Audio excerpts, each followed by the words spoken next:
자, 룻기 1장 1절입니다. 룻기 1장 1절. 사사들이 치리하던 때. 룻기 1장 1절입니다. 자, 함께 봉독합니다. 시작. 사사들이 치리하던 때에 그 땅에 흉년이더니라. 유다 베들레헴의 한 사람이 그의 아내와 두 아들을 데리고 모압 지방에 가서 거류하였는데. 자, 룻기는 사사들이 치리하던 때입니다. 그래서 룻기는 사사기랑 관련이 있습니다. 그리고 룻기는 하나님께서 자기 백성 이스라엘을 어떻게 보존해 가시고 어떻게 구원의 완성을 이루어가고 계시는가를 가장 분명하게 볼 수 있는 책이 룻기입니다. 자, 질문하겠습니다. 내용은 다 아시죠? 자, 여러분, 그러면 룻기의 주인공은 누굴까요? 하나님. 할렐루야. 와, 이렇게 답이 바로 나오다니. 네? 제가 객관식으로 내려고 그랬는데 답이 바로 나와서, 네. 1번 룻, 2번 나오미, 3번 보아스 이렇게 물어보려고 그랬는데 답이 바로 나왔습니다. 야, 역시, 네. 자, 룻기에 대한 사람들의 오해가 이겁니다. 야, 나오미라고 하는 그 시어미 밑에 어떻게 저렇게도 효도심이 강한 저런 아름다운 며느리가 있지? 그 며느리가 룻이야. 우리도 룻처럼 부모를 공경하고 한 가문을 위해서 자기 희생을 하는 이 아름다운 여인 룻을 닮읍시다. 그러면서 룻이 주인공이 되어버립니다. 그런데 아닙니다. 자, 이렇게 들어보셨습니까? 또 아니면 또 이렇게 이야기하죠. 나오미 시어머니를 주인공으로 생각하는 사람들이 많습니다. 이렇게 사람을 중심으로 성경을 보는 것을 뭐라 부른다? 인본주의라고 합니다. 책 제목은 룻기지만 그러나 룻기는 룻이 주인공이 아니라 이 룻기 속에서 일하시는 하나님이 1인칭 주인공입니다. 사람은 성경 어디서도 주인공이 될 수가 없습니다. 사람을 주인공으로 보는 사람은 신앙인이 아니라 종교인입니다. 예수님을 십자가에 매달아 죽인 유대인들과 똑같은 수준입니다. 그 사람들은 아주 거룩한 행실까지 있었습니다. 그 사람들은 금식도 합니다. 안식일도 지킵니다. 율법까지 철저하게 지키는 사람들입니다. 그러면 뭐가 문제입니까? 방향이 문제입니다. 종교인들은 늘 자기가 1인칭입니다. 자기로부터 모든 것이 출발합니다. 하나님께 자기가 잘해서 영광을 돌리겠다는 겁니다. 그런데 하나님은 인간이 잘해서 돌리는 영광은 영광이 아니랍니다. 의인은 없나니 한 사람도 없다. 말하자면 죄인이라는 겁니다. 죄인이 뭘 잘한다고 하나님께서 기뻐하시겠습니까? 경찰에 붙잡히면 도둑놈이고 하나님이 보실 때 말입니다. 도둑질 안 하면 도둑놈 아닙니까? 저를 비롯한 여러분 모두가 하나님이 보실 땐 도둑놈입니다. 이 세상 모든 것이 하나님 것인데 그 하나님의 것을 도둑질 했으니까 도둑놈이죠. 그래서 저 여러분에게는 예수밖에 없다는 겁니다. 예수가 없으면 우리는 하나님 앞에서 망할 자입니다. 알량한 우리의 종교심으로 부처 앞에서 빌듯이 하나님 앞에 나와서 눈물 찔찔 흘리면 천국 간다 그렇게 생각합니까? 예수 없으면 못 갑니다. 죄송하지만 이게 기독교입니다. 내가 잘해서 천국 갈 것 같으면 그것은 절에 다니는 사람들이 하는 짓이고 오직 하나님께서 독생자 아들을 내 죄값 대신 십자가에 죽으심으로 그 보혈의 피값을 믿는 자마다 나는 하나님 앞에서 도둑놈이지만 예수의 흘리신 보혈의 피값으로 도둑놈이 내 죄를 씻어주시고 나를 영원한 하나님 나라의 자녀로 삼고 천국에 들여보내주시는 겁니다. 이 예수님 때문에 우리가 천국 가는 겁니다. 내가 어려워서 가는 게 아니라. 그런데도 자기가 깨끗한 것처럼 온갖 분치를 다 하고 온갖 종교적인 좋은 일은 다 하고 자기가 거룩한 척. 이게 바로 예수교가 아니라 유대교입니다. 기독교 유대인들입니다. 그런데도 그런 종교적인 행사를 많이 합니다. 그런다고 천국 가는 게 아닙니다. 오직 예수의 피로만 천국문이 열려 있습니다. 내가 곧 길이요 진리요 생명이니 나로 말미암지 않고는 아버지께로 올 자가 없느니라. 예수만이 생명길이요 예수만이 천국길입니다. 여러분의 종교심 가지고는 못 가는 나라입니다. 내 꼬라지는 여전히 하나님 앞에서 도둑놈 꼬라지지만 하나님께서는 내가 도둑놈이기 때문에 거룩하신 자를 대신 죽여서 내 죄값을 치르게 하셨죠. 이걸 믿으라는 겁니다. 아멘?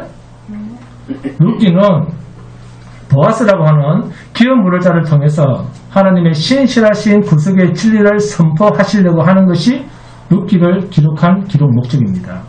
사사시대 왕이 없어서 자기 멋대로 사는 하나님의 땅 가나안 땅인데도 불구하고 인간들은 하나님을 왕으로 모시지도 않고 자기가 왕이 되어서 자기 멋대로 살 때 얼마나 패역한 모습이 나타났겠습니까?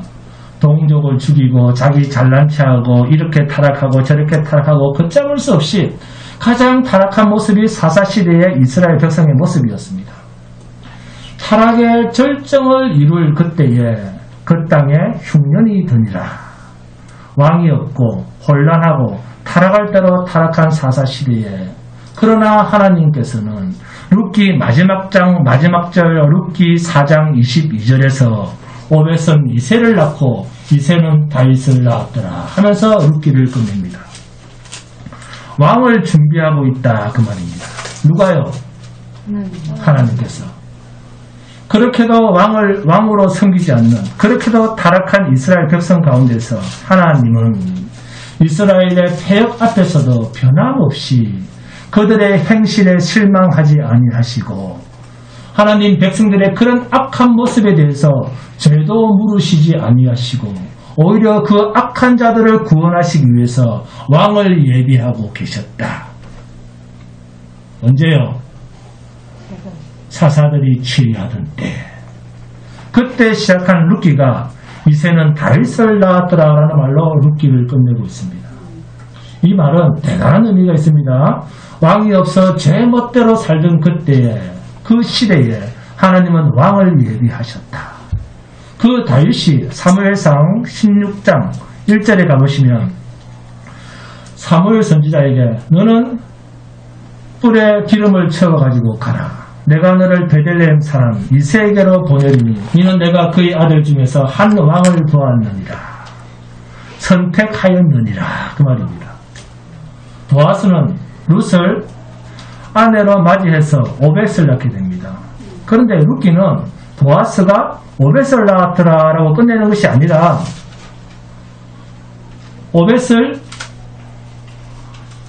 오벳이 이새를 낳았고 이새는 다윗을 낳았더라 라고 하면서 다윗까지 언급하면서 족보를 끝내고 있습니다. 족보의 핵심은 누구다? 다윗이라는 겁니다.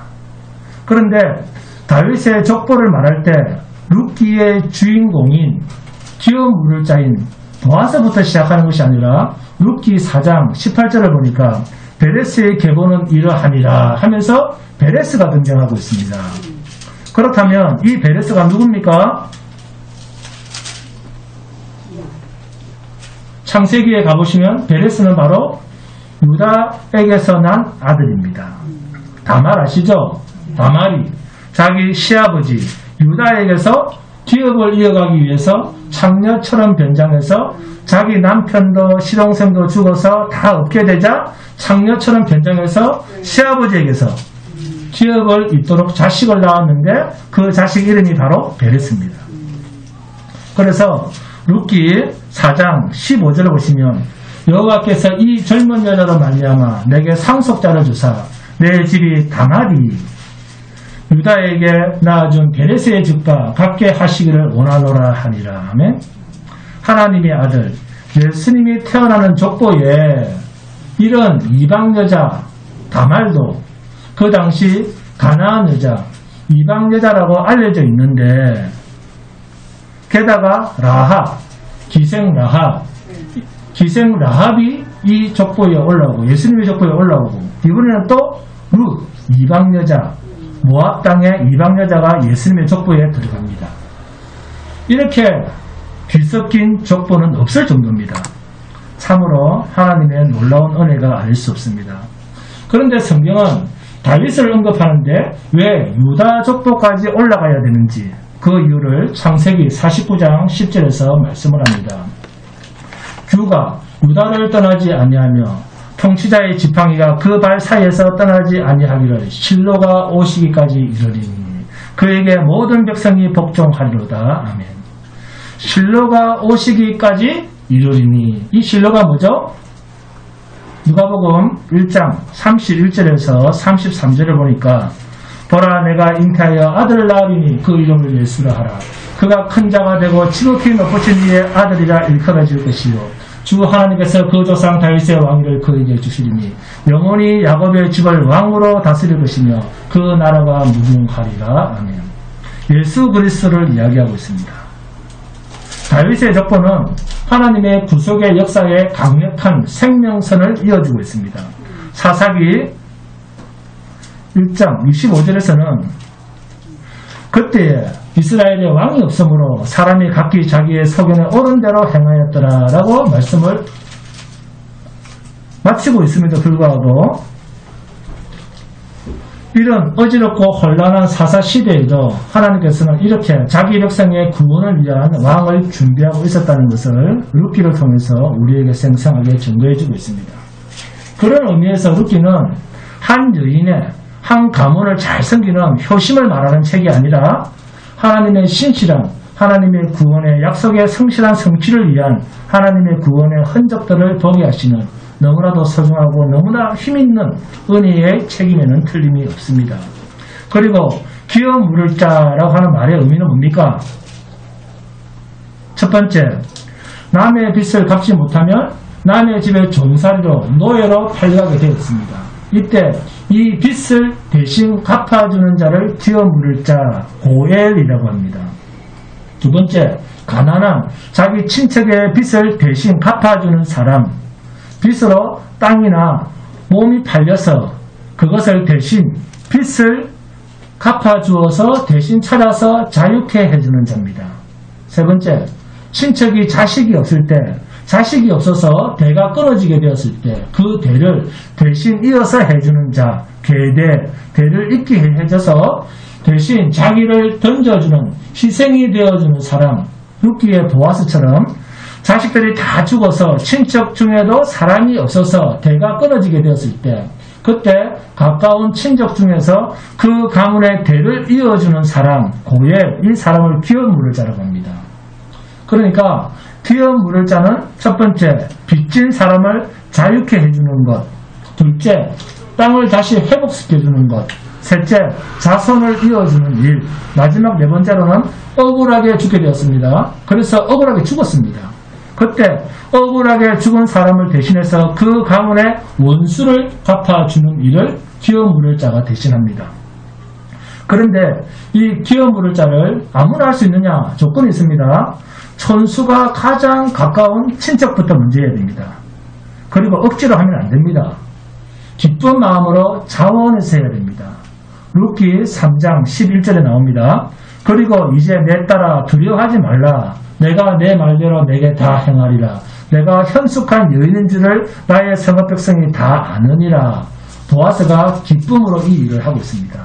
또 기업 물을 그만한 능력이 있어야 됩니다. 룻기 2장 1절입니다. 나오미의 남편 엘리멜렉의 친족으로 유력한 자가 있으니 그의 이름은 보아스더라. 아멘. 그리고 가장 중요한 조건이 있습니다. 남에게 빚이 없는 철저한 자유인의 신분이어야 됩니다. 이분이 바로 예수 그리스도를 상징합니다. 죄에서 완전히 자유한 자, 흠이 없는 자, 완전한 기업을 물을 수 있는 그 상징, 그 실체가 예수 그리스도입니다. 그래서 룻기 전체를 한 구절로 표현해라 그러면 룻기 4장 14절입니다. 함께 봉독합니다. 룻기 4장 14절 시작. 여인들이 나오미에게 이르되 찬성할지로다. 여호와께서 오늘 내게 기업 물을 자가 없게 하지 아니하였음이로다. 이 아이의 이름이 이스라엘 중에 유명하게 되기를 원하노라. 아멘. 기업 물을 자가 있다는 것은 그 가정이 하나님께 찬성할 수 있는, 영광을 돌릴 수 있는 조건을 충족시킨 것입니다. 오늘 저와 여러분이 죄로 말미암아 하나님 앞에 나아갈 수도 없고, 죄로 말미암아 철저하게 저주 아래에 있지만, 하나님 앞에서 끊어진 자가 되었지만, 하나님께서 기업 물을 자가 없게 하지 아니하심으로 우리가 하나님 앞에서 기업이 되고 하나님의 영원한 나라 땅을 얻게 되고 하나님 나라의 자손으로 이어지게 되고 철저하게 마귀에 매여있던 우리가 이제는 완전한 자유의 신분이 되고 하나님과 함께 영원한 영광의 나라에, 하나님과 함께 영원한 영광의 나라에서 안식을 누릴 수 있는 자유인이 된 것입니다. 바로 이분이 누굽니까? 기업 물을 자 예수 그리스도입니다.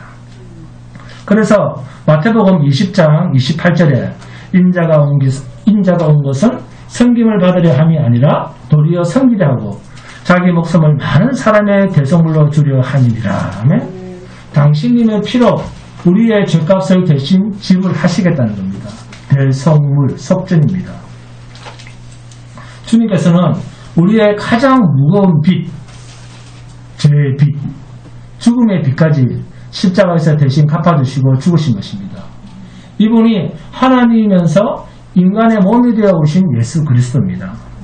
사사시대의 이스라엘은 하나님을 왕으로 삼지 않고 또 왕이 없으므로 자기가 왕이 되어서 자기 소견에 옳은 대로 행한 그야말로 믿음 없는 자를 이뤘습니다. 하나님의 땅, 약속의 땅, 가나안 땅에 살면서도 그들은 하나님의 약속에 의해서 성취된 은혜와 자비와 긍휼과 사랑의 땅에서 하나님을 왕으로 삼지도 않고 하나님에 대한 감각도 없이 자기 마음대로 살았습니다. 이러한 자기 소견에 옳은 대로 행하던 그 사사시대에 흉년이 들었습니다. 그때 유다 베들레헴의 한 사람, 누굽니까? 엘리멜렉이 자기들의 식구들을 데리고 절대 가서는 안 될 이방 땅, 모압 땅으로 가서 피난 살이를 하려고 오늘날로 말하면 이민을 갔습니다. 그런데 그곳에서 자신도 죽고 10년쯤에는 두 아들까지 죽어서 배를 이룰 수가 없게 되었습니다. 여인 한 사람만 남았습니다. 나오미입니다. 그리고 두 아들의 부인이었던 이방 여인 둘만 남았습니다. 당연히 이방 나라에 갔으니까 죽은 두 아들들의 아내도 이방 여인 가운데 택했습니다. 이러한 모습이 바로 사사시대에 왕이 없으므로 자기들의 옳은 소견대로 행한 모습입니다. 유다 베들레헴의 에브라스 사람 엘리멜렉이다. 우리는 이 이름을 들춰내지 않을 수가 없습니다. 유다 사람입니다. 그것도 풍족한 땅 베들레헴 사람입니다. 베들레헴은 무슨 뜻입니까? 떡집이라는 뜻입니다. 다른 곳이 기근이 들거나 흉년이 들어도 베들레헴 땅만은 그래도 먹을 것이 있을 만큼 기름진 지역입니다. 그럼에도 불구하고 엘리멜렉은 흉년이 들자 풍족한 가운데서도 그 땅을 떠났습니다. 룻기 1장 21절에 보시면 내가 풍족하게 나갔더니 라는 나오미의 고백이 있습니다. 21절 여호와께서 내게 비어 빈털터리로 돌아오게 하셨느니라. 이렇게 기록되어 있는 것을 볼 때 엘리멜렉은 정말로 흉년이 들어서 먹을 것이 없어서 찾아 나선 이방 땅이 아니라 자신의 풍족한 가운데서도 자기 식구, 자기 식설, 자기 가족만 잘 먹고 잘 살아보겠다고 오늘날로 말하면 일본으로, 미국으로, 캐나다로, 호주로, 뉴질랜드로 이민을 떠난 것입니다. 엘리멜렉, 우리는 그의 이름 속에서도 그가 얼마나 하나님과 관련이 있는 사람인가 하는 것을 알 수가 있습니다. 사사시대 사람입니다. 모세와 여호수아를 통해서 하나님께서는 약속대로 가나안 땅에 요단강 저편 동쪽 땅은 모세가 르우벤과 갓지파 그리고 므낫세 반지파에게 분배를 했고 요단강을 건넌 후에는 제비를 뽑아 9지파와 반 지파에게 가나안 땅을 분배했습니다. 그러나 레위 지파는 그들이 거주할 성읍과 가축의 목초지만 분배를 했고 여호와께 드리는 화제물이 그들의 기업이 되었습니다. 이제 가나안 땅으로 들어온 그들에게는 하나님의 율법에 순종하며 축복을 누리는 일만 남았습니다. 이러한 하나님의 은혜를 입은 가나안 땅의 이스라엘 백성, 특히 엘리멜렉, 그는 가나안 땅을 정복했던 누구의 자손입니까? 갈렙의 자손이었습니다. 본문 2절에 유다 베들레헴 에브랏 사람이더라 라는 말이 나오죠. 이 에브랏이 갈렙의 부인 이름입니다. 역대기상 2장 19절에 아스바가 죽은 후에 갈렙이 또 에브랏에게 장가 들었더니 에브랏이 그에게 후를 낳아 주었고, 에브라다는 에브락과 같은 말입니다.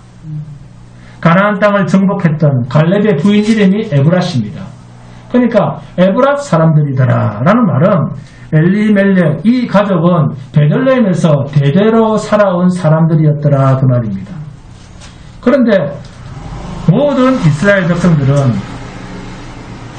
자신들을 적과 꿀이 흐르는 가나안 땅으로 들으신 이 하나님을 섬기지도 않고 하나님의 말씀을 자신들의 유일한 삶의 표준으로도 삼지 않고 한마디로 자기 멋대로 살아가던 그 시대에 엘리멜렉 그도 역시 남들과 똑같은 모습으로 살았더라라는 겁니다.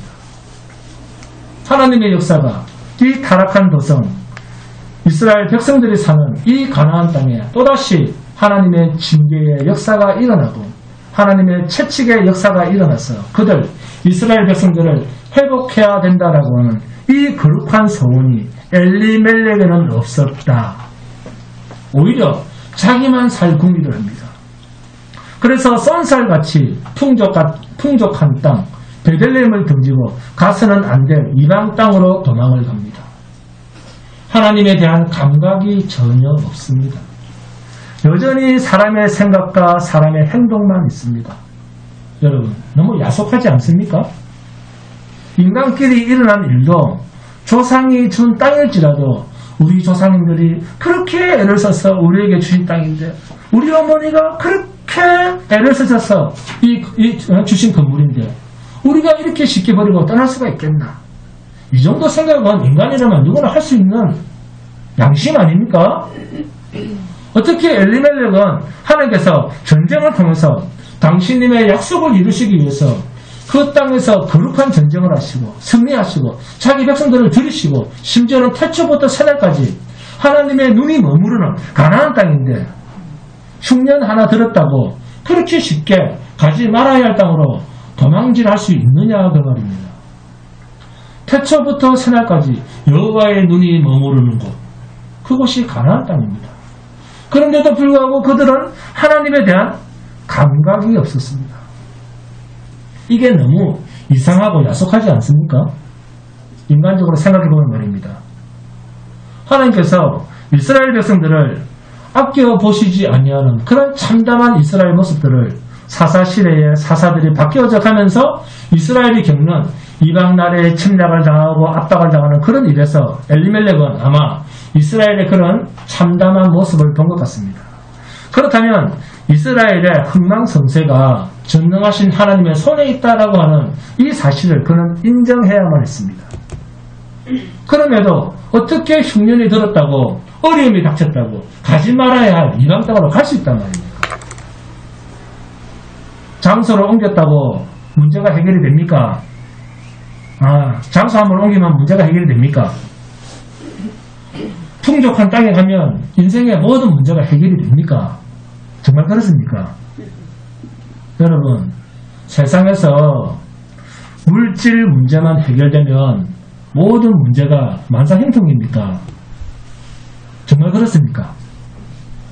풍족한 것이 얼마나 인간에게는 유혹인 줄 아십니까? 실패로 가는 가장 빠른 길이 인간이 가지고 있는 힘입니다. 돈이에요, 돈. 사사들이 치리하던 시대라는 말은 그들의 신앙이 철저하게 타락한 시대였다 그 말입니다. 그들은 영적으로는 가장 궁핍한 상태에서 육적으로는 흉년이 들므로 영육 간의 가장 궁핍한 이중적 고통이 그들에게 닥쳤습니다. 이런 상황에서 유다 베들레헴의 에브라스 사람 엘리멜렉은 자기 혼자 자기 한 가정 잘 살아보겠다고 모압 땅으로 도망을 했습니다. 모압 땅은 신명기 2장 9절이나 신명기 23장 3절 이하를 보시면 절대로 여호와의 총회에 포함될 수 없는 철저히 분리되어야 할 사람들이다라고 성경은 말하고 있습니다. 신명기 23장 3절과 6절을 보시면 암몬 사람과 모압 사람은 여호와의 총회에 들어오지 못하리니 그들에게 속한 자는 10대뿐 아니라 영원히 여호와의 총회에 들어오지 못하리라. 내 평생에 그들의 평안함과 형통함을 영원히 구하지 말지니라. 모압은 이스라엘의 약속 공동체에 결코 들어올 수가 없는 이방 족속입니다. 그럼에도 불구하고 이 이방 땅에 유다 사람, 베들레헴 사람, 엘리멜렉은 적극적으로 모압의 일원이 되기 위해서 모압 땅으로 들어갑니다. 하나님과 하나님의 말씀을 가볍게 포기해버리는 이 모습을 지금 우리가 보고 있는 것입니다. 또 모압은 솔로몬 왕이 그렇게 화려한 왕좌에서 어떻게 몰락을 했는가를 살펴보면 거기에는 모압 여인이 등장하고 있습니다. 열왕기상 11장 1절에서 2절입니다. 함께 공독합니다. 열왕기상 11장 1절 2절입니다. 열왕기상 11장 1절 2절입니다. 열왕기상 11장 1절 2절.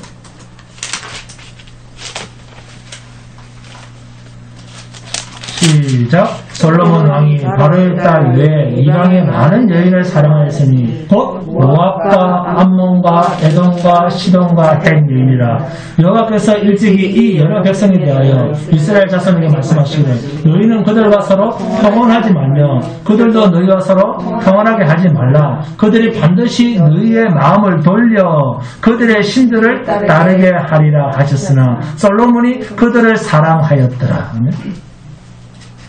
사사시대를 지나서 이제 왕정시대가 오고 사울왕이 지나고 또 다윗왕이 들어서고 다윗왕을 거쳐서 솔로몬 왕이 등극한 3대 왕, 지혜의 왕이라고 하는 그 솔로몬 왕도 모압 앞에서는 힘을 쓰지 못하더라는 겁니다. 왜 하나님께서는 이 모압을 철저하게 이스라엘 백성들과 분리되도록 금하셨는가? 그것은 영적 혼합 때문입니다. 하나님과 우상신을 섞어 놓는 혼합주의를 경계하시기 위해서입니다. 그들이 반드시 너희의 마음을 돌려 그들의 신들을 따르게 하리라. 이것 때문입니다. 엘리멜렉이 어떤 사람입니까? 세상에 대해서는 철저하게 눈이 밝고 세상에 대해서는 아주 지혜로운 사람입니다.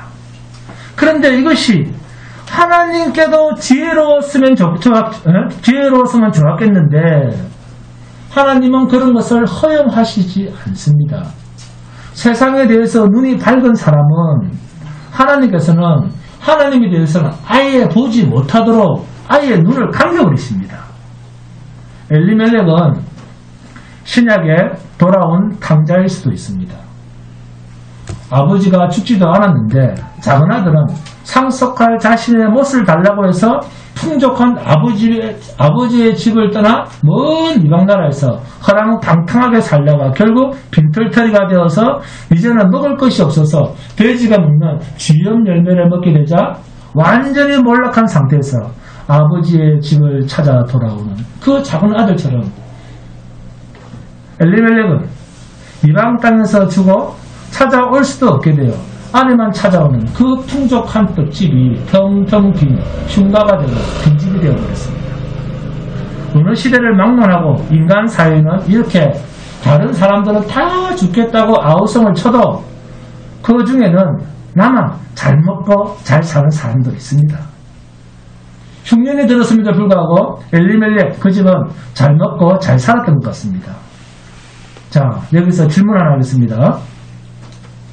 내 주변은 온통 못 살겠다, 죽겠다라고 아우성을 치는데 어느 한 가정, 어느 한 집은 편안하다. 자, 그러면 그게 하나님의 축복입니까? 축복일까요? 풍족이 오히려 엘리멜렉에게는 패망의 지름길이 되었습니다. 이 지혜를 배우시기 바랍니다. 어려우면 함께 어려운 겁니다. 오히려 엘리멜렉에게 있었던 그 풍족함이 거룩하신 자 하나님을 바라보는데 실패하는 걸림돌이 되었습니다. 돈이 있고 지식이 있고 자식에게 힘이 있다고 생각한 그것이 오히려 하나님과는 멀어지고 하나님 앞에서 범죄하게 되는 결과만 가져왔습니다. 차라리 풍족하지 않았더라면 모압이라고 하는 이방 나라로 이민 갈 생각은 아예 하지 않았을 것입니다. 여러분, 죽음은 호련히 닥칩니다. 호련히라는 말은 부지불식간에 내가 알지도 못하는 사이에 들이닥치는 것, 이게 죽음입니다. 그렇다면 여러분, 진정 잘 산다는 것은 누가 잘 사는 것입니까? 결국 하나님께서 세우시는 그 최종적 자리, 죽음이라고 하는 자리에 가보면 그렇게도 지식을 추구하고 그렇게도 돈 벌려고 애를 쓰고 그렇게도 건강해 보려고 했던 그런 사람들의 삶이 죽음 앞에서는 아무것도 죽음을 이길 수 있는 자기 힘이 되지 못한다는 겁니다. 이 사실을 알면 인생은 어떻게 살아야 되는가 하는 것에 대한 답이 나옵니다. 죽음을 내가 내 마음대로 연장시킬 수 있고 당길 수 있고 내 마음대로 조정할 수 있다면 몰라도 그렇지 않다면 죽음이라고 하는 그 최종적 자리를 주장하고 있는 자가 내가 아니고 전능하신 하나님이시라면 그분 앞에서 자신을 맡기는 사람이 가장 행복한 사람 아니겠습니까? 이 세상에서 가장 힘있는 사람은 하나님입니다. 성도는 하나님만 바라보고 사는 자입니다. 성경에서도 하나님은 나는 이런 자다. 나는 너희를 위해서 이런 계획을 가지고 있다. 내가 이런 일을 했다. 성경은 하나님 당신의 일을 증거한 책입니다. 그런데도 성경을 보면서 자꾸 자기 좋은 대로 본다면 정말 문제가 많은 사람입니다. 그런데 이게 우리 인생들이 살아가는 모습입니다. 내가 출세하면, 내가 잘나면, 내가 부자가 되면 하나님이 나를 기뻐하실 것이다. 성경에 없는 이야기입니다. 그것은 오히려 하나님께 범죄하게 되고 하나님으로부터 멀어지게 되는 지름길입니다. 우리로 타락하게 만드는 도구들입니다. 해 아래는 새 것이 없습니다. 옛 사람이 범한 일이 지금도 그대로 자행될 뿐입니다.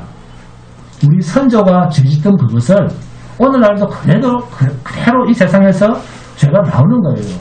옛 사람이 넘어진 그 돌뿌리에 지금도 똑같이 사람들이 넘어지고 있습니다. 옛날에 넘어졌던 그것에 똑같이 오늘날도 걸려 넘어지고 있습니다.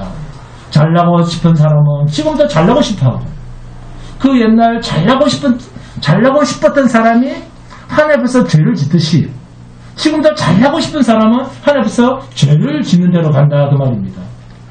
인간은 늘 자기 중심적입니다. 그러나 이것이 하나님 없이 살아가는 인간의 모습입니다. 하나님께서 이방 땅을 그렇게도 금하고 계신데도 불구하고 풍족한 가운데서도 혼자만 잘 살아보겠다고 엘리멜렉은 왜 이방 땅 모압으로 갔을까요?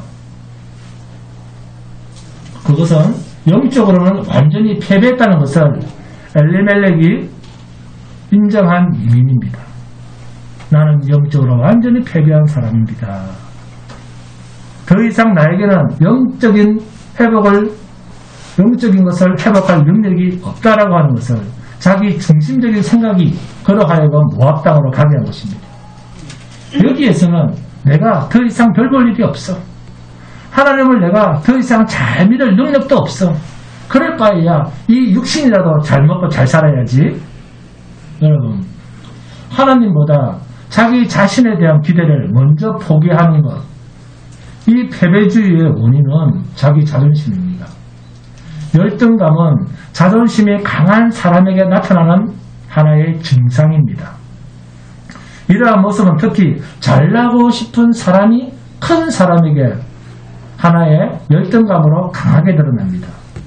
그래서 열등감이 가지고 있는 야누스 두 얼굴은 잘나기 위해서 최선을 다해 애쓰는 노력형으로 나타납니다.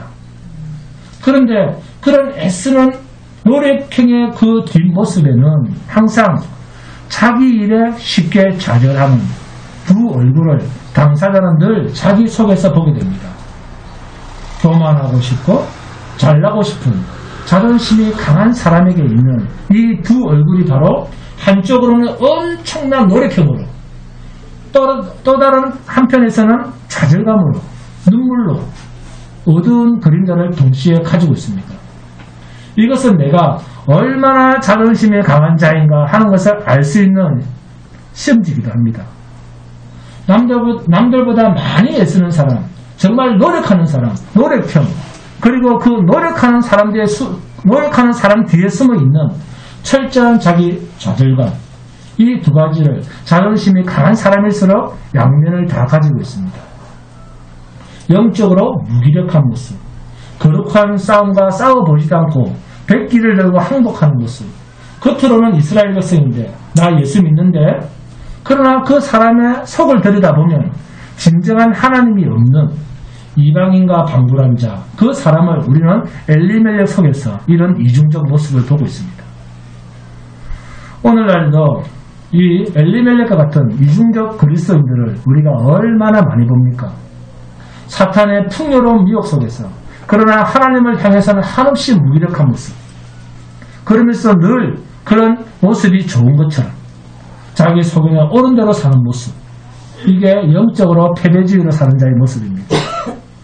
하나님께서 일하심으로 나를 반드시 사탄과의 싸움에서 승리자의 반열에 두시고 있고 두시려고 인도해 가고 계신다는 이 하나님의 일하심에 대한 감각이 전혀 없는 사람, 그래서 내가 해야 되겠다, 자기가 해야만 되겠다고 나서는 사람, 철저한 종교심의 노예가 되어 있는 이런 사람은 엘리멜렉과 같은 모습으로 전략하기가 아주 쉽습니다. 엘리멜렉이 이방 땅 모압을 피난처로 택한 것은 이 엘리멜렉이 얼마나 자만하고 오만한 사람이었는가 하는 것을 우리로 알게 합니다. 그리고 이것은 두 주인을 섬기는 모습이기도 합니다. 모압이면 육적인 문제는 해결될 줄 알았습니다. 이 모압이라면 유다 땅의 흉년을 능히 이겨낼 수 있다고 자신했습니다. 흉년은 내 힘으로 안 되지만 풍족은 내 노력, 자신의 능력으로 지킬 수 있다고 생각했습니다. 그래서 흉년의 땅에서 대안을 찾은 것이 가지 말아야 할 이방 땅 모압이었습니다. 그런데 정작 이러한 자기 자신감, 자기 교만에 빠져있는 자의 종착지는 빈집이었습니다. 그리고 엘리멜렉은 현실주의자 아닙니까? 흉년이 닥치면 마냥 흉년입니까? 솔로몬은 전도서에서 심을 때가 있으면 거둘 때가 있고 울 때가 있으면 웃을 때가 있다 그랬습니다.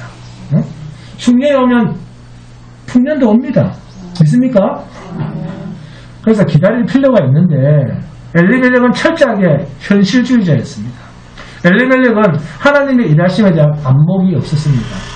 하나님 없이도 육의 평안을 영적 평안 이상으로 누릴 수 있다, 그렇게 생각했습니다. 여러분, 하나님의 백성은 어려움이 닥쳐도 하지 말아야 되고 가지 말아야 될 곳이 많이 있습니다. 삶의 기준도 없고 삶의 분명한 철학도 없는 기회주의자, 현실주의자의 진짜 모습은 어려울 때 나타납니다. 자기만 생각하는 이기주의자, 같은 동족이 당하는 흉년을 생각하지 않고 자기 혼자 잘 살아보겠다고 이방 땅으로 나가는 이 엘리멜렉의 모습에서 우리는 참으로 신앙 공동체 안에서 없어야 할 가장 비참한 모습을 엘리멜렉의 가정을 통해서 우리는 보고 있습니다. 오직 자기만, 자기 가족만 살아야 되겠다고 자기 살 길을 찾아서 흉년이든 하나님의 약속의 땅 가나안 땅을 한 가정이 떠납니다.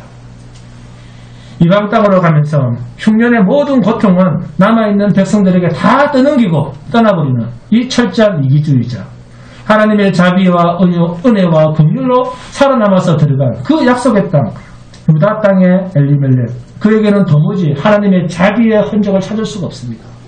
게다가 엘리멜렉은 도무지 감당하지 못할 범죄를 저지르는데 그게 뭐냐면 하나님을 거역하게 됩니다. 예레미야 48장 46절입니다. 함께 봉독합니다. 예레미야 48장 46절입니다.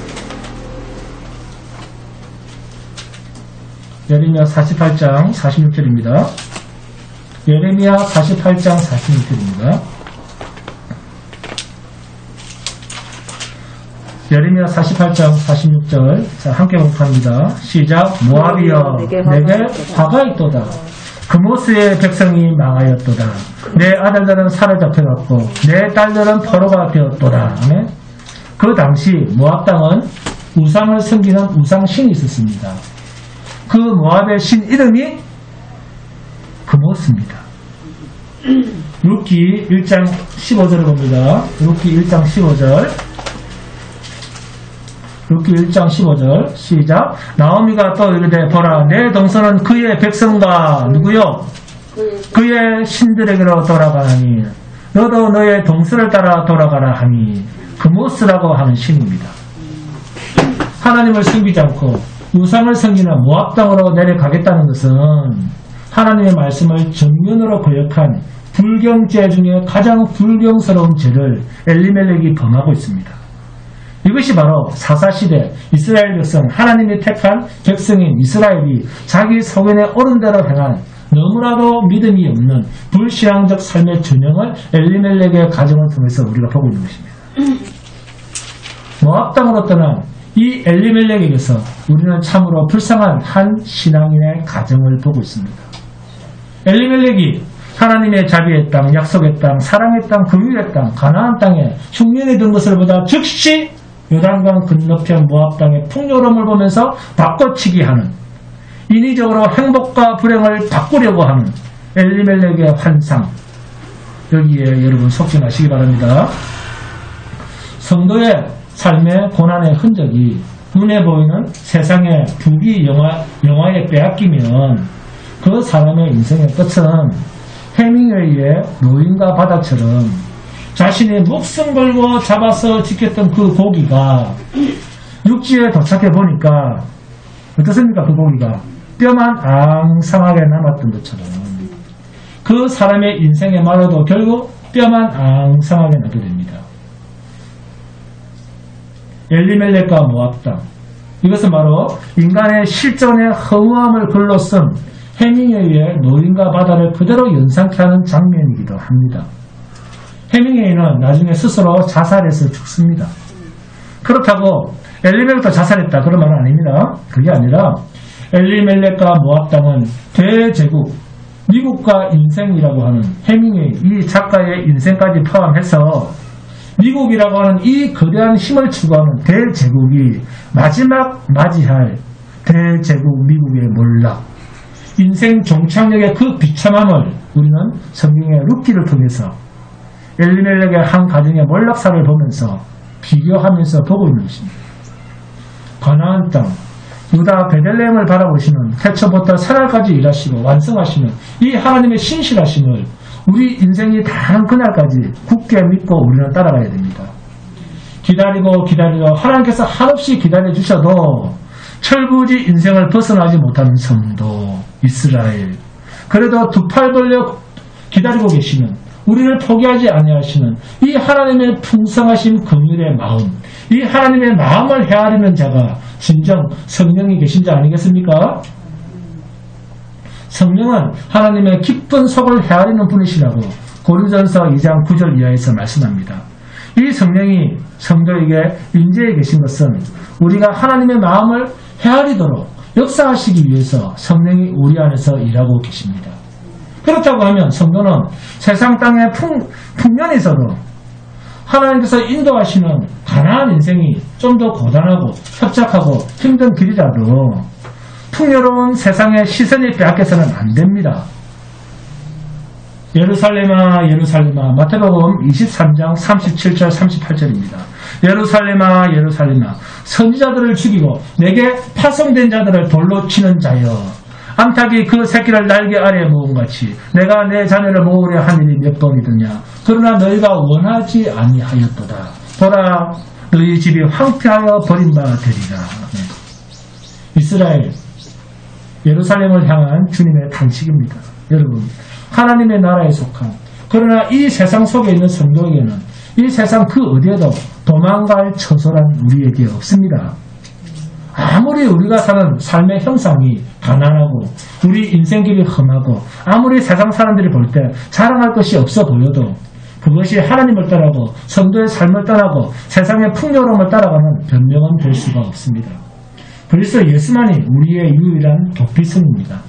하나님만이 저와 여러분의 유일한 도피성입니다. 도피처입니다. 하나님의 약속을 떠나 풍요로운 세상에 눈을 돌리고 발길을 돌렸던 영적 구화 엘리멜렉, 오늘날 떠돌이 교인들, 그리고 세상에 마음을 두고 있는 이중적 마음, 두 마음을 가지고 있는 어리석은 종교적 교인들, 두 마음을 품고 두 주인을 섬기려고 하는 그런 어리석은 자들에게 하나님의 약속하신 거룩한 소망은 그런 사람들의 마음에는 담길 수가 없습니다. 모압 땅에 인생 스스로가 마음을 두고 스스로 결정하고 스스로 그 자리에 들어갈 수 있을지 몰라도 하나님이 예비하신 영원한 새하늘과 새 땅, 하나님의 약속이 머무르는 베들레헴 교회, 주님의 생명, 주님이 머리가 되시는 주의 이름으로 모이는 이 저항교회의 진리 공동체는 인간의 노력으로 우리의 선택으로 얻어지는 자리가 아닙니다. 오직 하나님의 은혜와 자비와 긍휼로서 이 복된 자리에 우리가 있을 수 있습니다. 어떤 세상에 감당치 못하는 문제가, 위기가, 당황스러운 고난이 우리에게 닥칠지라도 우리를 이곳에 있게 하신 영원한 나라의 백성이 되게 하신 하나님께만 우리의 문제, 닥친 위기에 대한 유일한 해답이 있을 줄 알고 범사에 기도하며 기다리며 감사하는 복된 성도가 되시기를 주님의 이름으로 축원드립니다. 한번 찬송합니다. 찬송가 54번입니다.